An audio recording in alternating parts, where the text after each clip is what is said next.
Hadirin, kita akan ulangi yang 49 dulu ya. Bagi yang kemarin tidak sempat hadir, mudah-mudahan ini membantu. Silakan Ustaz. Bismillahirrahmanirrahim. Kitab Al-Hikam pasal ke-49 halaman 48. Illam tuhsin zannaka bihi li ajli husni wasfihi fahassin zannaka bihi li wujudi muamalatihi ma'aka pahal awwadaka illa hasanan wahal asda ilaika illa mananan. Jika engkau tidak bersangka baik terhadap Allah Ta'ala karena sifat-sifat Allah yang baik itu, sangkalah baik kepada Allah karena karunia pemberiannya kepadamu. Tidakkah selalu Ia memberi nikmat dan karunia-Nya kepadamu?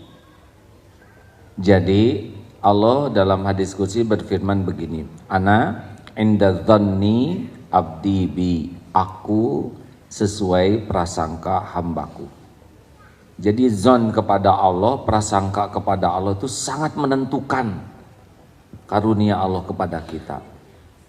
Kalau kita berprasangka baik, maka kebaikan itu yang Allah berikan. Kalau kita berprasangka buruk, prasangka buruk itulah yang mengundang keburukan bagi kita. Nah, untuk bisa berprasangka baik kepada Allah, kalau sudah tinggi tingkatannya lebih mudah. Karena dia tahu Allah Maha Baik.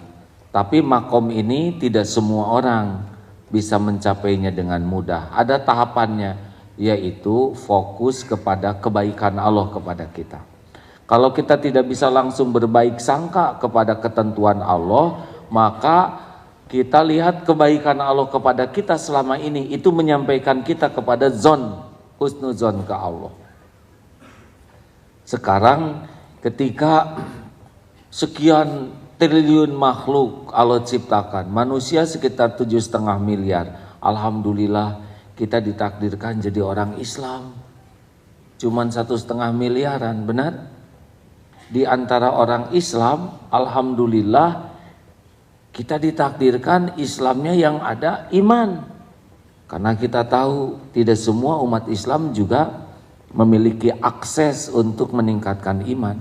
Beberapa negara ada yang umat Islamnya besar, tapi akses ilmu kurang, akses ibadah terbatas. Kita diberi. Di antara yang punya iman, alhamdulillah kita diberikan kesempatan bisa belajar. Karena kalau Allah mau menuntun seseorang, man yuridillahu bihi khairan yufaqihu fiddin. Jika Allah menghendaki kebaikan kepada seseorang, bukan perkara dikasih uang, bukan perkara dikasih gelar, tapi dikasih jalan untuk paham agama. Karena kalau dikasih dunia, enggak paham agama, itu dunia akan memperbudak dirinya. Tapi kalau dia paham agama, dikasih dunia, dunia jadi hamba dirinya untuk menghamba ke Allah. Jadi enak pakai dunianya. Alhamdulillah ini saat yang sama ini nih, saat ini jam 9:30 sampai duhur, macam-macam. Ada yang sedang ngelamun, sedang tidur, ada yang sedang berdiri, ada yang sedang maksiat malah, ada yang lagi korupsi nih. Ada yang sedang ngaji ilmu, benar? Wa bi ayyi ala'i rabbikuma tukadziban. Maka nikmat Tuhanmu manakah yang kau dustakan? Dari satu garis itu, belum garis-garis yang lain kita bisa menemukan. Sekarang dari garis dosa saja kita bisa menemukan kemurahan Allah. Maaf ya, jangan tersinggung karena ini fakta. Kalau saya lihat wajahnya ini wajah-wajah banyak dosa, benar? Tersinggung tidak? Alhamdulillah sudah jujur ya. Nggak apa-apa Pak disebut banyak dosa Pak. Kita ini wajah-wajah berlumur dosa karena memang begitu. Tapi nggak ada yang tahu dosa kita. Karena kemurahan Allah nutupin aib. Lah saya duduk di sini. Ada orang datang dari mana-mana mau dengar, ini kan bukan karena saya soleh mulia, enggak, ini cuma satu, karena Allah masih nutupin orang ini dosa-dosanya, masa lalunya, aibnya, kekurangannya, kesalahannya. Hadirin kan nggak tahu kalau dibuka oleh Allah bubar nih, beneran. Ya saya nggak boleh ngebuka apa yang Allah tutupi ya. Kalau Allah nutupi mah ya harus syukur dengan tobat dan memperbaiki diri. Jangan sok soleh ya, saya mah tukang maksiat, nggak boleh ya. Udah ditutupi Allah tuh supaya kita bisa tobat. Itu pun garis nikmat. Belum makanan, belum pakaian, belum ilmu, belum keluarga. Di antara yang sebel, lebih banyak yang senang. Begitu banyak garis kita bisa menemukan limpahan karunia Allah untuk kita yang nggak benar ibadah dan imannya ini ya. Kalau sudah bisa melihat itu, kita yakin kapan Allah berbuat jelek kepada kita. Acungkan tangan. Kapan Allah berbuat jelek ke kita sedikit aja? Ibu ngacung? Oh enggak ya, tolong jangan kemana aja hadirin. Halo, ada? Pernahkah Allah berbuat jelek ke kita? Jawab. Sedikit aja pernah? Tapi saya banyak masalah, apakah itu jelek? Dengar ya, yang namanya petaka terbesar bagi kita itu bukan musibah-musibah yang kita anggap selama ini musibah. Petaka itu adalah dicabutnya nikmat iman. Kejadian apapun yang membuat kita dekat dengan Allah itu karunia. Kita diberi musuh, yang adanya musuh ini membuat kita dekat dengan Allah, itu lebih baik daripada diberi kawan yang membuat jauh dari Allah. Kita dibikin sakit oleh Allah dan sakit ini membuat kita bersih, dekat dengan Allah, lebih bagus daripada sehat yang membuat kita jauh dari Allah. Yang paling bagus adalah ya sehat, ya dekat dengan Allah. Saya juga nggak mau milih sakit ya, karena memang nikmat kedua sesudah iman adalah sehat wal afiat. Ngomong-ngomong sudah paham belum? Sehat wal afiat, sehat. Gini, ini mata kalau bisa melihat itu sehat, tapi kalau senang baca Quran itu afiat. Ini mulut nggak ada sariawan, gigi bagus, itu mulut yang sehat. Tapi kalau mulut ini jadi senang zikir, senang baca Quran, perkataannya baik, itu afiat. Nah, nggak cukup hanya sehat, karena tukang tipu juga mulutnya sehat. Jelas? Surat An-Nisa ayat 19.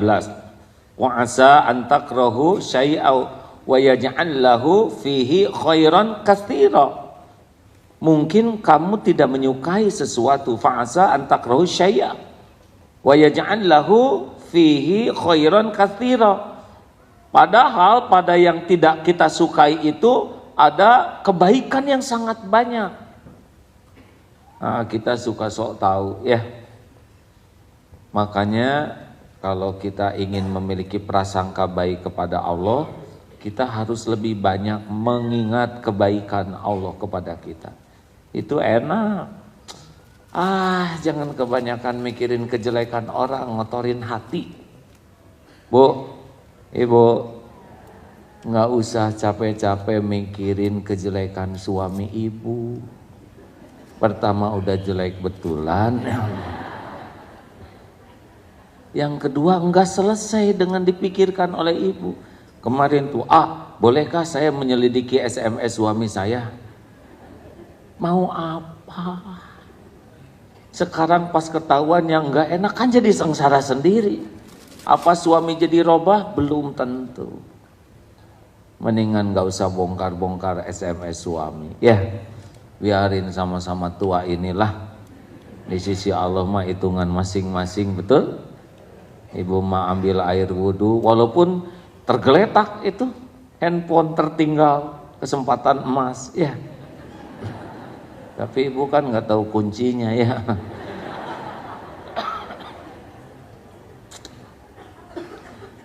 Daripada ngotorin hati mending sholat aja ya. Titipkan ke Allah, ya Allah titip.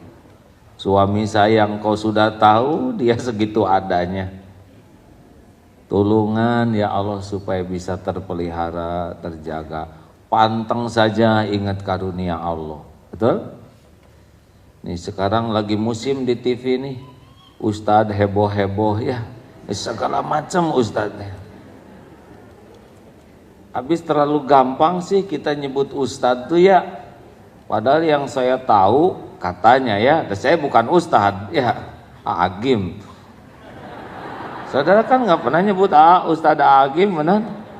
Ustadz tuh bu, seorang ustadz tuh pak, ilmu agamanya tuh diharapkan kafah, lengkap dari berbagai sisi. Kemudian ilmunya juga diamalkan. Dan ngamalkannya tuh tulus. Inilah yang berhak dapat gelar ustadz. Bukan perkara sorban, bukan perkara tampil di TV, bukan perkara jago ceramah. Ini aja yang ngomong belum layak sama sekali disebut ustadz. Kalau kiai mah nggak terlalu keren ya. Di Jogja juga ada Kiai Rebo, saudara tahu? Ayo siapa?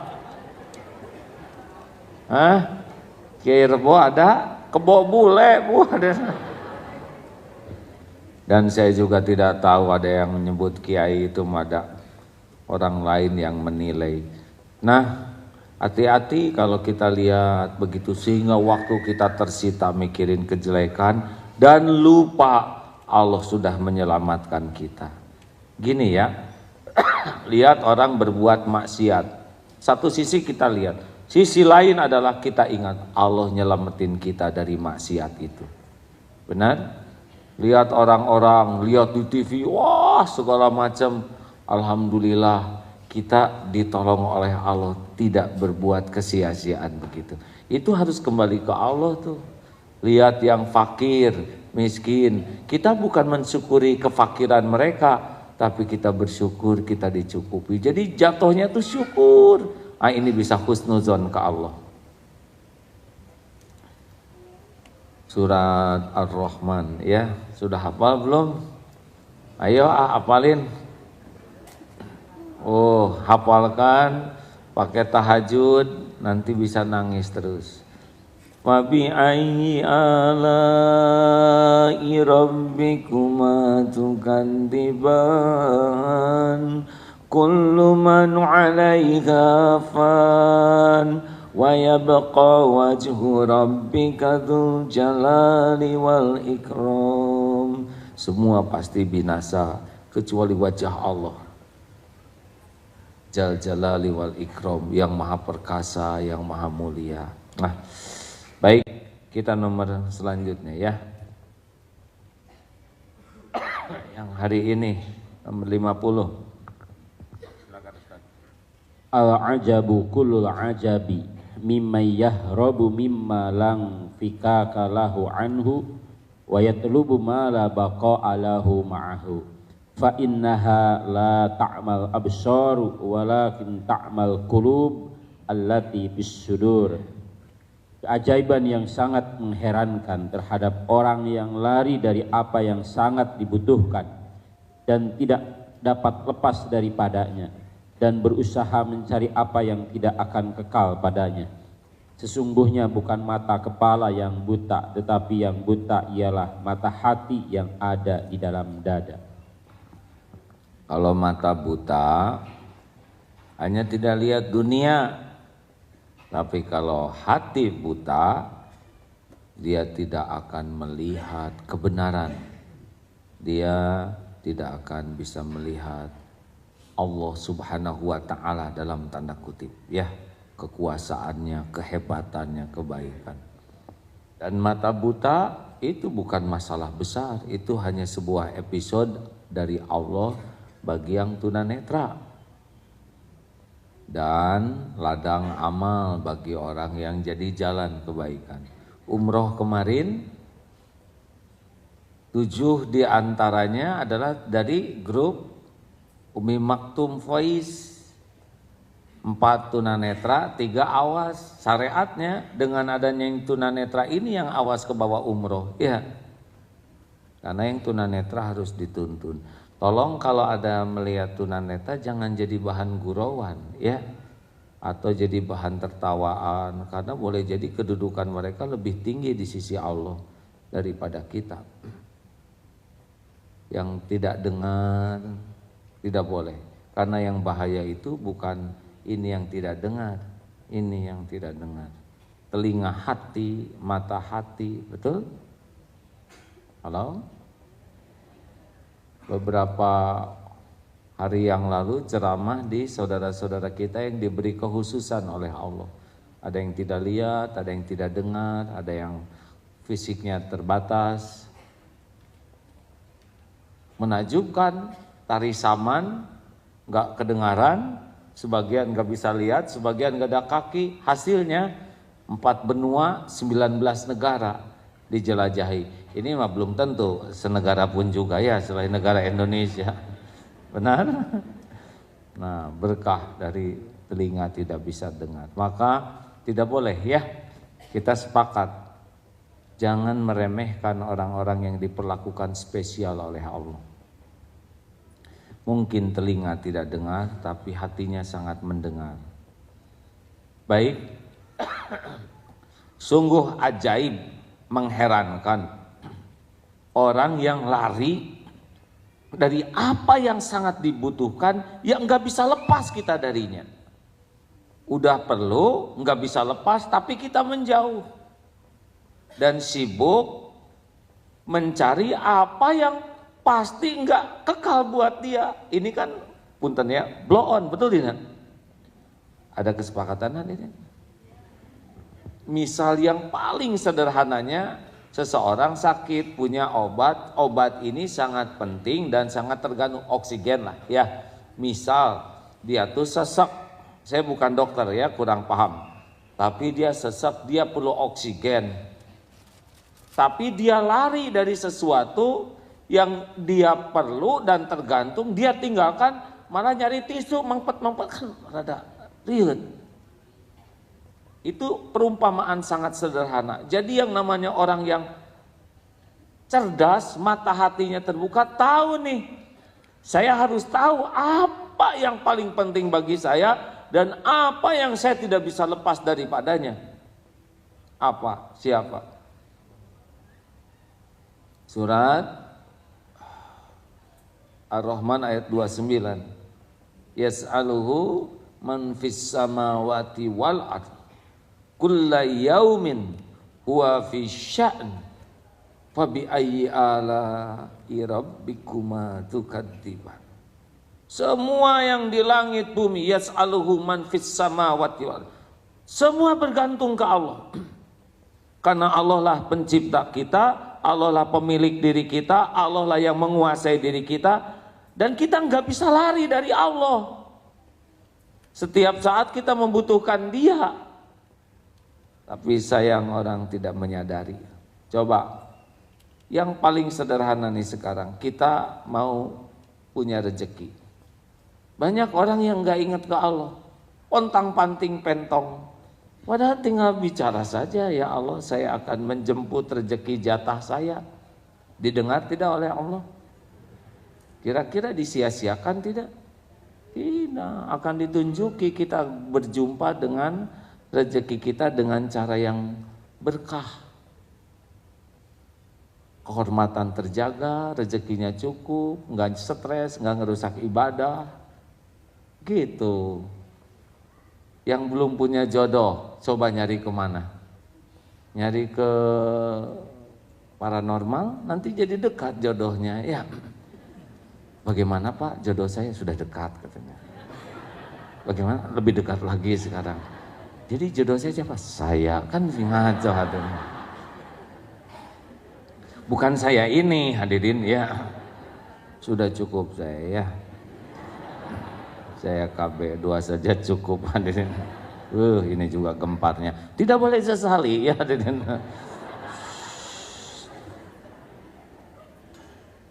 Teruskan. Sudah ibu mah kalau ngedenger gini teh ya penasaran ya. Jadi kalau dunia dan makhluk itu nggak bisa dipegang, nggak bisa dipegang karena dunia dan makhluk ini, makhluk itu termasuk dunia, aset dunia ya. Benar-benar dia nggak berdaya kecuali diberdayakan oleh Allah. Sering diungkapkan la haula wala quwata illa billah. Apa artinya? Tiada daya, tiada upaya, kekuatan illa billah kecuali dari Allah, dikuatkan Allah. Ini bergabung semua yang hadir akan membawakan satu butir nasi saja. Maaf ya kalau saya mengulang ini. Tapi Allah penguasa langit dan bumi tidak menghendaki. Apakah nasi itu akan sampai kepada saya? Nah ini telat jawab ini ciri-ciri kurang yakin hadirin. Apakah akan sampai kepada saya? Yakin? Bekatul lah, lebih kecil lagi dari nasi. Nyampe tidak? Tidak bisa. Kalau Allah tidak kehendaki kebaikan bentuk apapun, sehalus apapun, enggak bisa. Enggak bisa. Jadi jangan nganggap pembeli itu datang sesuka dia. Tidak. Pembeli itu digerakkan oleh Allah untuk membeli ke kita. Makanya bisnis itu bukan dengan pembeli, yang aslinya itu dengan Allah. Kalau kita baik ke pembeli itu bukan supaya dia beli, supaya Allah suka.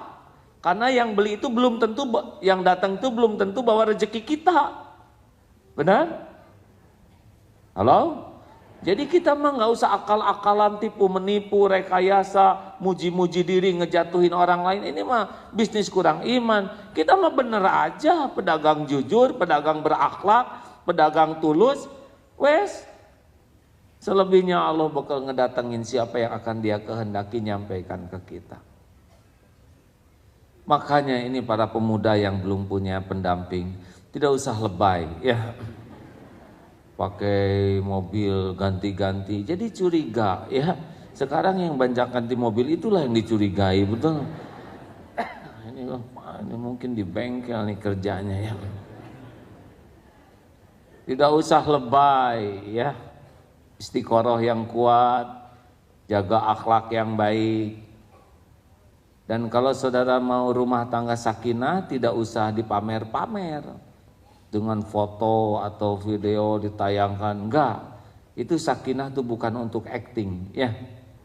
Biasanya yang banyak dipamer-pamer kemesraan ini menyembunyikan sesuatu,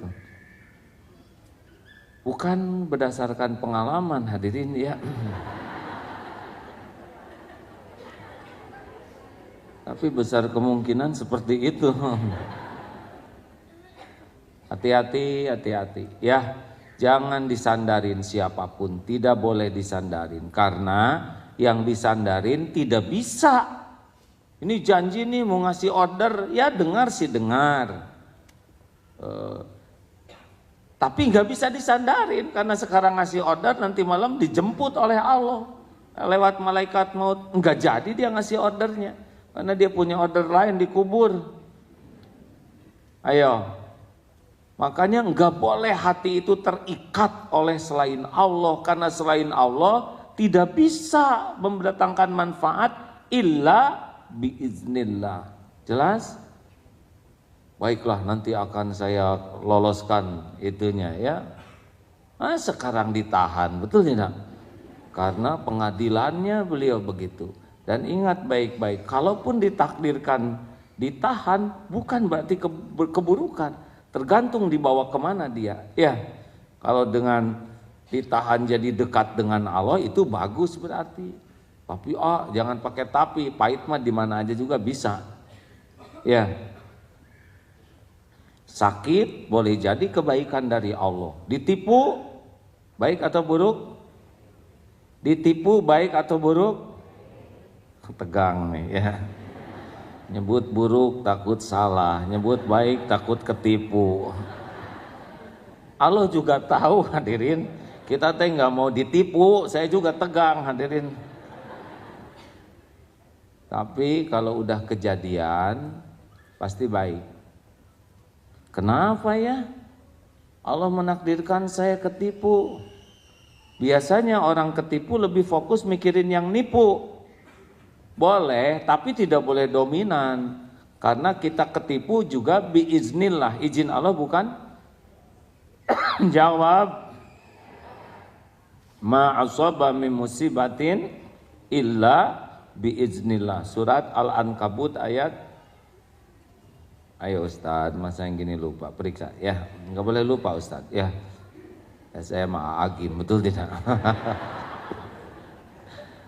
Al-Ankabut ya halaman ma asaba min musibatin. Nah, tahu ayat berapa? Atau yang lebih lengkap di Al-Hadid itu ya, ma asaba min musibatin fil ard wala fi anfusikum illa fi kitabim min qabli an nabraha inna dzalika 'alallahi yasir likaila ta'sau 'ala ma fatakum wala tafrahu bima atakum wallahu la yuhibbu kulla mukhtalin fakhur. Tidak ada satupun musibah yang menimpa di bumi maupun pada dirimu kecuali sudah tertulis di Lauh Mahfuz sebelum mewujudkannya di dunia ini ya. Sebelum Allah mewujudkannya, inna dzalika 'alallahi yasir, dan yang demikian itu mudah bagi Allah. Supaya kalian tidak terlalu terluka terhadap sesuatu yang luput darimu, dan jangan bangga-bangga kalau Allah memberikan tuh. Sesungguhnya Allah tidak menyukai orang yang sombong lagi membangga-banggakan diri. Udah, jangan suka pergi ke dukun ya. Saya mau bacakan tulisan Ustadz Arifin Ilham ya. Ini teknik dakwah begini, supaya kalau ibu mau nasehatin suami, jangan langsung dinasehati. Pak, saya baca tulisannya, itu lebih jinak ya kan. Pak Hari, punten Pak Hari, telepon saya Pak Hari. Ini supaya kita enggak lari ke siapa-siapa. Harus lari ke Allah dulu, karena selain Allah tidak berdaya. Kita sakit, sebelum ke dokter, ke siapa dulu? Ke Allah dulu yang maha dekat, dokter mah jauh. Apakah dokter bisa menyembuhkan? Jawab. Apakah dokter bisa menyembuhkan? Bisanya apa? Mengobati, benar. Ya, yang menyembuhkan cuman Allah. Bisa lewat obat, bisa lewat bekam, bisa lewat akupuntur, lewat air zam-zam, air manfaat belum disebut hari ini ya. Bisa air manfaat itu air alkalin. Maaf, makasih, maaf. Bisa lewat apa saja yang Allah mau, mungkin lewat Fatihah seperti sahabat Nabi, benar? Tapi kalau mau, saya ada itu yang jago Fatihah tuh. Kalau difatihahin sembuh enggak? Ini adalah tulisan Ustadz Arifin Ilham. 9 ciri-ciri dukun yang berkedok ulama.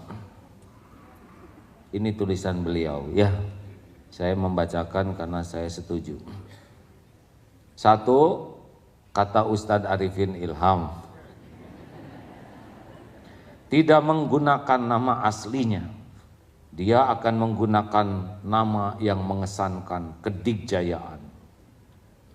Misalkan gelegar alam ya. Oke, saya harus hati-hati ngomongnya nih.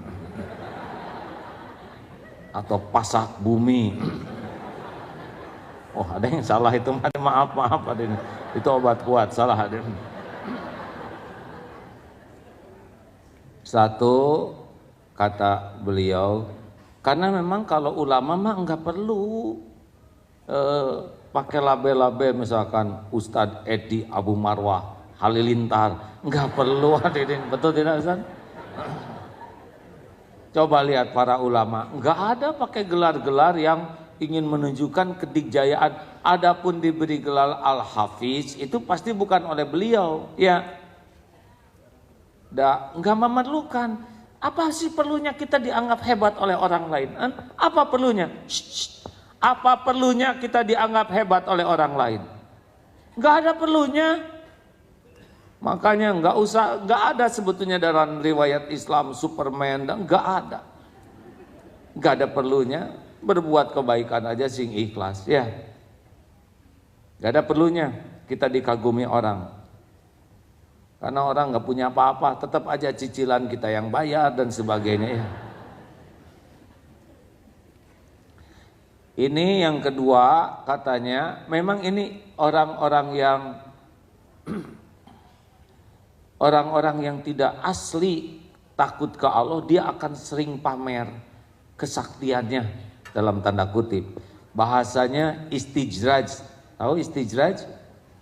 Ingin kelihatan dia itu hebat. Para waliullah, para kekasih Allah itu banyak karomah, tapi nggak suka memamerkan karomah kecuali Allah menghendaki ingin memperlihatkan kebesaran Allah lewat kekasihnya, nanti keluarlah karomahnya.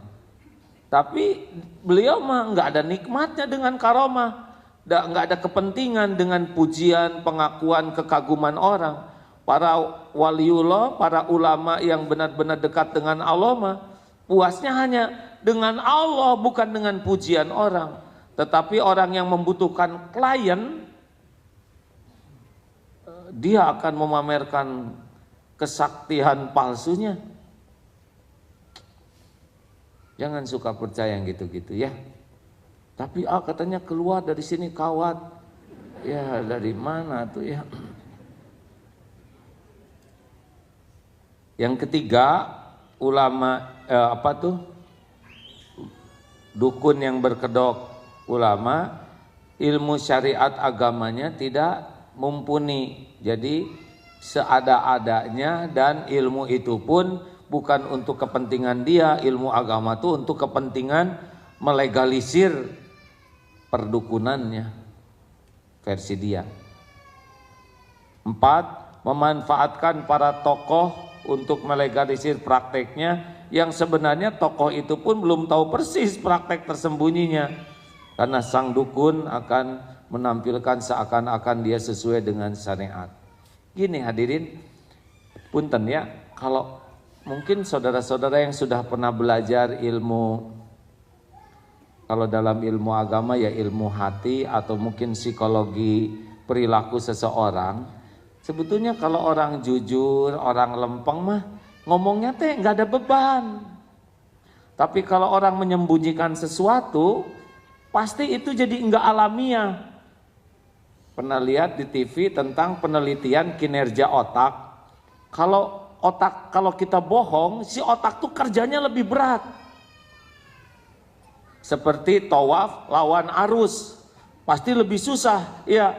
Dan si tubuh ini katanya ya, otak ini dia akan mengeluarkan perintah-perintah yang gak bisa dikontrol oleh kita. Jadi pada waktu kita ngebohong itu ya, misalkan ibu ngebohong ya, suami atau ibu yang ngebohong kira-kira? Dua-duanya, oh ya lebih jujur lah ya. Walaupun masih nggak mau, oh saya aja gitu, nggak mau, suami harus ikut bohong ya, supaya tidak terdakwa sendirian. Begitulah hadirin, ketika kita bohong, kita tuh akan mengeluarkan sikap perilaku yang diperintah otak dan kita nggak bisa mengendalikannya. Nah ada yang kita coba tes ini di pesantren, disuruh bohong ya, bener aja macam-macam. Ada yang mulutnya jadi gini, tidak, dia nggak sadar kan jadi gini. Ada yang kedipnya jadi sering, ada yang tangannya jadi gini. Sukanya sepak bola ya, iya. Nah, kalau orang jujur itu akan frekuensinya itu kayak orang tawaf, mengalir saja. Makanya kalau lihat, misal kebetulan lihat TV, kalau yang bicara yang jujur dengan enggak jujur itu beda. Yang jujur mah nggak ada beban, ngalir aja. Tapi yang tidak jujur akan berdaya upaya gitu. Halo? Makanya ibu kalau ditanya oleh suami, kenapa belanjaan habis, uang habis? Kalau ibu memang jujur mah kalem aja. Memang habis, Pak. Tapi kan biasanya tanggal 25 habis, ini tanggal 20 udah habis. Iya Pak, harga-harga udah naik sekarang. Gak percaya? Ibu gak usah. Udah duit sedikit gak percaya. Percuma ngomong itu Bu. Lebih baik ibu keluarin bonnya, nih ini beli kerupuk segini. Coba tuh beli tuh yang awet, nih yang awet Pak, apa? Kalender. Ini kuat setahun Pak sekali beli ya. Makanya suami kalau ingin awet tuh beliin kalender. Astagfirullahaladzim. Tenang aja, kalau kita benar mah disalahin mah nggak apa-apa, yang penting mah kita benar ya. Dengar ya Bu, Pak, kita sekarang benar melakukan tidak salah dalam satu hal ya. Ingat baik-baik loh ya, kalau kita tidak salah dalam satu hal bukan berarti tidak pernah salah dalam segala hal. Siapa yang ketawanya dramatis? Ibu harus tahu loh, Papa harus tahu kalau kita tidak salah dalam satu hal, tidak identik kita tidak salah dalam semua hal. Jadi jangan sok suci ya. Tidak, saya tidak melakukannya. Ini fitnah. Iya, tapi kan yang tidak ketahuan banyak gitu ya kan. Jadi jangan terlalu dramatis ya. Kamu ini gimana Pak? Ya saya tidak percaya sama Papa. Ingat yang nggak diketahui, oh ya. Untuk kali ini saya enggak, beneran ini saya jujur. Tenang, tapi jangan sok suci seakan-akan kita menjadi manusia tanpa dosa. Tetap kita harus jujur juga di hati kita. Banyak nih dosa-dosa kita yang nggak diketahui orang lain dan tidak dituduh ya. Biasakan jangan panik ya. Allah tahu kita enggak salah. Allah tahu kita disalahkan. Ini ujian hidup. Kalau kita kembalikan ke Allah, ya Allah, ini episode yang harus saya jalanin. Saya ridho dengan episode ini dan saya percaya Engkau tahu persis apa yang saya lakukan. Saya dituduh, gak apa-apa ya Allah. Mudah-mudahan ini merupakan penggugur dosa-dosa yang lain yang gak dituduhin padahal saya lakukan. Halo? Ada suami istri, ini maaf ya. Suaminya ini sudah pada senior. Jadi di atas 50 lah senior tuh ya. Istrinya punya pil pria idaman lain. Ketahuan tuh oleh suami. Waduh. Saya tidak terima. Saya tidak membela sang istri ya. Ini istri saya. Istrinya diam aja. Dia ketahuan punya selingkuhan. Si istrinya nunduk begini. Boleh saya bicara dengan ibu Pak? Boleh. Bu, ya saya salah. Udah tua saya gini, aduh saya nyesal, saya malu sekali, tapi saya ini tahu dosa apapun juga alasannya saya ini benar-benar dosa. Oleh Allah dibuka, suami saya tahu, anak-anak saya tahu, pasti Allah yang menghendaki. Saya mau tobat, tapi gimana suami saya selalu mencurigai saya walaupun saya sudah tobat. Ibu, tobat mah bukan supaya nggak dicurigai suami, tobat mah supaya diampuni Allah. Oh iya ya. Tapi suami saya masih tetap aja sekarang curiga ke saya. Atuh itu mah resiko dari kecentilan ibu ya kan. Saya nggak nyebut centil waktu itu hadirin ya. Hanya sekarang aja nyebutnya. Itu mah resiko Bu. Itu boleh jadi Allah belum membuat hati suami ibu memaafkan karena dosa ibunya belum serius ditobatin. Belum lurus niat tobatnya, masih supaya suami baik. Udah tobat aja Bu. Suami mau marah, nggak percaya, ya nggak apa-apa, itu mah resiko dari perbuatan itu. Tobat, nanti ada saatnya Allah ngebalikin hati suami. Oh ya, semangat Ibu. Udah, nggak jauh-jauh amat sih, hanya memang tertarik, salah itu juga ya. Datang suaminya, sakit Pak, ini kita aja ya Pak. Ini kejadian ini nggak kejadian tanpa izin Allah Pak. Dan sangat boleh jadi kejadian ini diundang oleh dosa-dosa Bapak. Ini nggak usah ngaku ke saya Pak. Bapak pikirin aja dosa Bapak sendiri. Boleh jadi ujian rumah tangga ini diundang oleh mungkin perbuatan dosa Bapak yang udah 50 sekian 7 tahun ini pasti ada dosa. Bapak kan ada. Nah, Bapak fokus sekarang pikirin dosa Bapak daripada dosa istri. Istri mah udah jelas bikin dosa. Tapi kan bukan cuman istri yang bikin dosa, Pak. Jangan Bapak siang malam mikirin dosa istri, dosa Bapak nggak dipikirin. Padahal yang harus nobatin dosa Bapak tuh Bapak sendiri. Dan sangat boleh jadi ini ujian rumah tangga ini diundang oleh dosa Bapak. Saya nggak akan ikut campur. Bapak pikirin, udah mereview dosanya. Lebih bahaya dosa Bapak daripada sikap istri. Istri dengan begini tobat nasuha bisa diampuni Allah. Bapak sibuk sebel ke istri tapi Bapak nggak tobat, Bapak yang celaka. Kenapa jadi tegang gini semuanya ini? Seperti yang perwakilan. Ya sudah begitu saja. Nah inilah ilmu tauhid hadirin. Kalau ilmu tauhid itu penyelidikannya bukan hanya penyelidikan lahiriah, tapi harus berani menyelidiki apa yang Allah tahu tentang diri kita. Benar? Kayak barusan kan kayaknya yang paling jahat tuh istrinya. Ya, istrinya salah dan kita posisinya harus ngajak orang tobat. Jadi bagaimana? Ini saya talak aja Pak. Kalau mau talak mah gampang, tinggal ngomong aja saya talak kamu. Tapi apakah ini menyelamatkan bagi istri Bapak dan bagi Bapak? Ataukah ini merupakan jalan dari Allah supaya Bapak juga mau tobat? Bapak jujur aja sekarang antara Bapak dengan Allah. Dosa yang Bapak lakukan ya, itu langsung diam merenung. Jauh lebih terancam oleh dosa Bapak daripada oleh kelakuan istri. Kalau sekarang istrinya tobat nasuha lalu Allah mau mengampuni, terserah Bapak menalak atau tidak, boleh jadi istri bisa naik derajatnya di sisi Allah. Tapi kalau Bapak nggak tobat, Bapak celakanya justru oleh dosa sendiri. Nah hal-hal seperti ini harus kita pahami ya.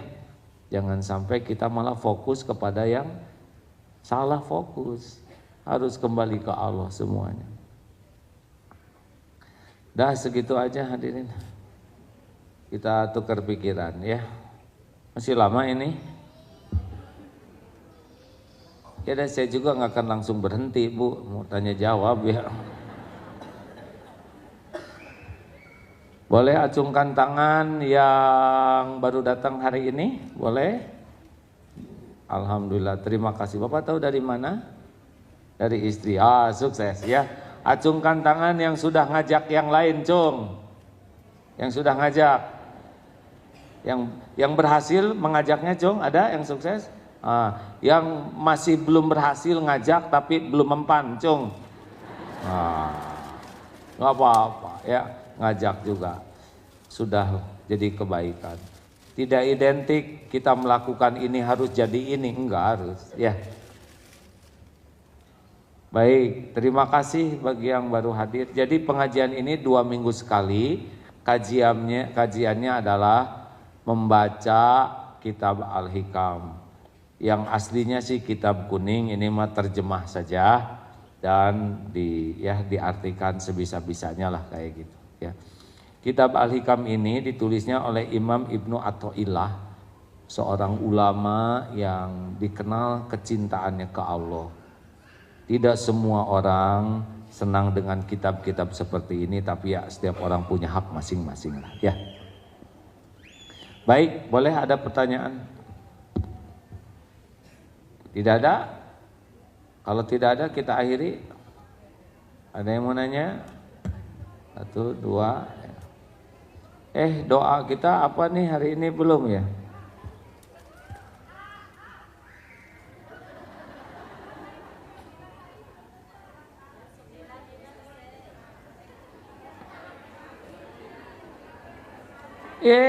Iya ciri-cirinya belum tamat. Astagfirullahaladzim, ini nih kalau belok tuh ya. Sudah nomor berapa tadi? Yang kelima, prakteknya ikhtilat laki-laki dan perempuan itu seperti yang tidak ada aturan khusus. Bisa menjamah perempuan. Ada yang darurat, bisa ya seperti dokter, dia pasiennya perempuan, misalkan mau cabut gigi, nggak bisa nih. Beda jenis yang jadi pakai remote dari enggak susah ada. Ada yang tidak apa-apa, tapi beda lagi yang dia enggak takut untuk melakukan itu. Iya. Ada tuh dukun-dukun tuh pasien wanitanya dimandiin. Oh, nauzubillahi min dzalik. Dan enggak akan menolong apa-apa. Mereka tuh sandarannya jin, bukan Allah. Benar? Makanya dan dia juga berani bayar media untuk praktek perdukunannya. Ada kalanya kita harus menggunakan media untuk memberitahu orang tentang sesuatu yang manfaat. Tapi kalau perdukunan, nah dia sangat ingin diketahui kehebatannya. Yang ketujuh, dengan bahasa mahar. Yang enam tuh media barusan, Bu. Ini mah jamaah teh ngalawan wae. Ibu ya Bu. Nomor 6 tuh tentang media. Yang ketujuh, kata Ustadz Arifin Ilham, suka menggunakan bahasa mahar. Da ke kiai mah yang asli mah nggak ada mahar-maharan. Mahar teh kalau mau ijab kabul nikah. Ini mah ada mahar ini, kalau nggak dibayar maharnya penyakit makin parah, maka akan mati kejang, dan kalau tidak segera ditransfer maka doa tidak akan sampai, penyakit tidak sembuh. Yang kedelapan, disertai aksi tipu daya menakuti seperti pas dibokam darahnya keluar cacing, lalu rumah ada hantunya dan sebagainya, pakai yang serem-serem lah. Dan yang kesembilan, suka dibekelin jimat atau amalan-amalan yang enggak jelas, ya, yang potongan-potongan ayat yang memang tidak ada kaitannya. Sudahlah, bagi kita mah sudah cukup. Apa yang diwariskan Rasulullah itu udah lebih dari cukup, benar? Kita nih kena sekarang takdir kena musibah, sakit ya tinggal terima episode sakit, berobat ke dokter yang syar'i atau yang tidak melanggar tuntunan. Kemudian kalau mau cepat sembuh ya banyakin sedekah. Doa-doanya sudah jelas. Sambil nunggu berobat, perbanyak murojaah Quran, ngapalin Quran karena setiap satu huruf 10 kebaikan. Ya. Udah jalanin aja, sudah jelas contohnya ya. Nggak harus banyak mengada-ada. Bukan masalah sembuh yang terpenting. Yang terpenting itu jadi dekat dengan Allah.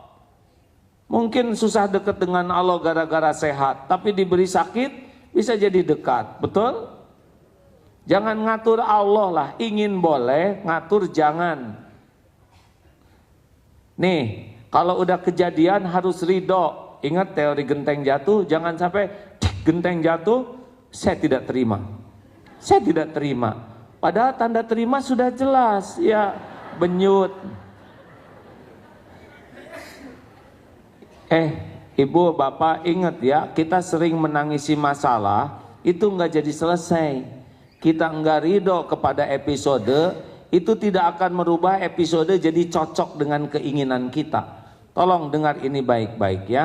Kita tidak ridho kepada satu kejadian, itu tidak akan merubah kejadian itu jadi cocok dengan keinginan kita. Enggak, hanya membuat kita makin jauh dari Allah.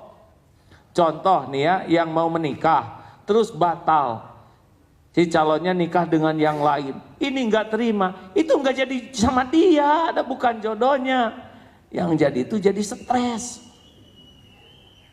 Jadi jangan suka menangisi masalah, terima episode itu, sambil udah terima, sing lapang hati, sambil ikhtiar bagaimana episode ini bikin deket dengan Allah, titik. Nanti Allah ngurus.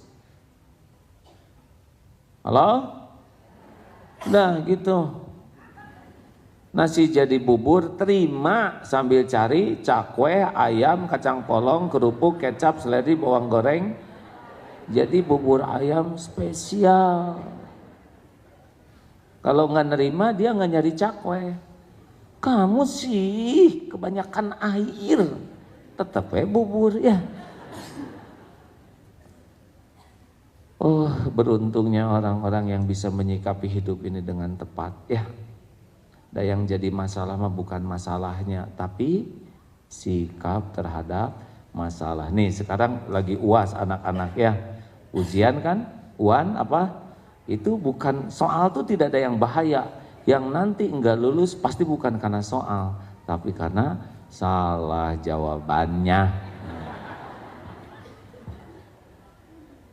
Ya, siapa yang mau nanya boleh. Assalamualaikum warahmatullahi wabarakatuh. Saya ingin menanyakan, saya punya teman wanita dan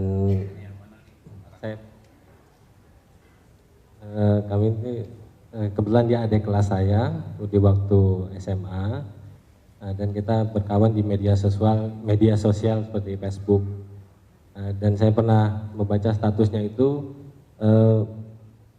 dia itu punya masalah dengan suami, ditulis di dalam Facebook. Nah, saya mencoba mengingatkan tapi tanpa membuat dia tersinggung, juga tanpa bermaksud mencampuri urusan rumah tangganya, karena masalah yang dia ungkap itu kan masalah rumah tangga yang jadinya kalau ditulis di dalam Facebook semua orang jadi baca, dan saya khawatir ini bukan menjadi gibah. Terima kasih. Saya setuju untuk dibantu diingatkan. Kenapa harus segala dibeberkan? Ya, itu emang pelajaran dari infotainment itu nggak benar tuh. Dulu urusan rumah tangga saya juga pada tahu. Apa? Ayo apa? Yang ngambek ya datang lagi ya nggak? Emang udah cobaannya begitu. Sebaiknya tidak sampai kita mengekspos ya, kecuali kepada orang yang amanah dan ahlinya. Jadi kalau ada masalah keluarga, yang pertama kali dilakukan adalah tobat. Loh, suami yang salah saya yang tobat, apa salah saya? Nah itu nggak ngaku ya. Mungkin tidak suami salah, tapi kita juga kan punya salah, betul? Dan boleh jadi episode ini terjadi diundang karena kesalahan di sini. Nah, kita mah tobat itu nggak pernah rugi, karena makin bersih makin tenang, makin bersih makin dibuka jalan keluar, makin bersih makin datang pertolongan yang tidak diduga-duga. Nggak ada ruginya. Yang rugi itu nggak tobat. Wa malam yatub faulaika umuz zalimun. Surat Al-Hujurat ayat 11. Barang siapa yang tidak bertobat, mereka itulah orang yang zalim. Nah, mudah-mudahan kalau ada masalah jangan kemana-mana dulu, ke Allah dulu, tobat ya. Nanti minta tolong ke Allah. Nanti Allah gerakan kita ke orang-orang yang bisa jadi jalan pertolongan Allah. Jangan suka sembarang curhat, karena kalau kita udah curhat ke orang itu punya akses untuk masuk ke dalam kehidupan kita. Dia akan terus-menerus ikut ngatur. Nanti dia ngomong ke orang lain, sejengkal jadi sedepah, sedepah jadi sehasta, ujungnya jadi ikut campur dan gak jelas. Bukannya selesai masalah, itu penyebabnya adalah karena dia cari penolong selain Allah. Nambah masalahnya. Prinsip sabar itu kan dua, inna lillah wa inna ilaihi raji'un. Orang sabar itu satu, dia tidak merasa memiliki kecuali semuanya cuma titipan. Dan yang kedua, dia tidak punya tempat kembali dalam segala hal kecuali ke Allah. Kalau dia merasa memiliki, makin kuat memiliki, makin susah sabarnya. Dan makin lari kepada selain Allah, makin tidak bisa sabar. Begitu? Ya. Halo, selanjutnya ada lagi? Iya Pak. Tadi emak di sini ada yang, kenapa sih disebut emak kayak yang tersinggung gitu? Ini kan wajahnya wajah emak-emak ya kan? Silakan bergilir. Sepertinya lebih banyak hari ini kita ya. Alhamdulillah, Allah lah yang menggerakkan. Silakan. Siapa yang siap tuh? Panitia? Mana panitianya? Mungkin kalau gerakannya lebih cepat, lebih baik ya.